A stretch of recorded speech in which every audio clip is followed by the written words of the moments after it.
It's frustrating. It's really frustrating, to be honest with you.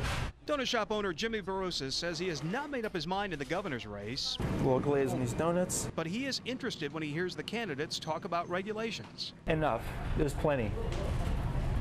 Bordering on too much, leaning towards too much regulation and too taxation, getting a little bit heavy. Jimmy is the third generation in his family to run the donut shop. He says in the last 10 years, dealing with regulators has gotten worse. Even if it's a mistake on their end, we still have to jump through a couple of hoops because it's hard to get a hold of somebody right away. You know, there's not a number you can just call somebody.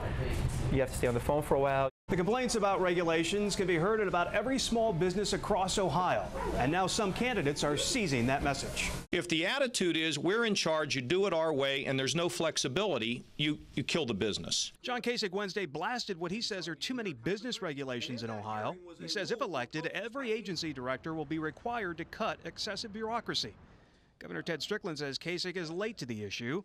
Strickland says he's the first governor who has tackled comprehensive regulatory reform, eliminating and amending more than 2,000 rules and regulations for businesses.